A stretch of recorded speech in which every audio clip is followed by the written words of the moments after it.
এবং সবচেয়ে বড় নির্যাতনের শিকার দল হিসাবে বাংলাদেশ জামাত ইসলামী। আমাদের একটা বক্তব্য ছিল যে 15.5 বছর সরকারের দুঃশাসন, অপকর্ম, নির্যাতনের বিরুদ্ধে, শোষণের বিরুদ্ধে, লুণ্ঠন এবং কারাপশনের বিরুদ্ধে আমরা আন্দোলন করেছি। এতে বহু প্রাণ চলে গেছে, বহু লোক শহীদ হয়েছেন। জামাতে ইসলামীর 1-2 করে 11 জন নেতাকে জুডিশিয়াল সিস্টেমে কিলিং করা হয়েছে। এসবগুলো ঠিক, বহু লোককে গুম করে রাখা হয়েছে। কিন্তু এই আন্দোলনের ফিনিশিং আমাদের হাতে হয়নি, রাজনীতিবিদদের হাতে হয়নি, রাজনৈতিক দলের হাতে হয়নি। এটি হয়েছে আমাদের তরুণ ছাত্র যুব সমাজের হাতে।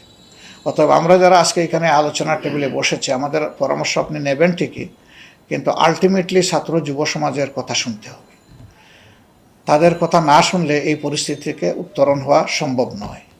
যে সিদ্ধান্তই আপনারা নেবেন তাদেরকে কনফিডেন্সে এনে আপনাদেরকে নিতে হবে। আলহামদুলিল্লাহ সেটা গৃহীত হয় এবং অ্যাকর্ডিংলি সেভাবেই কোর্স অফ অ্যাকশনগুলো আগায়।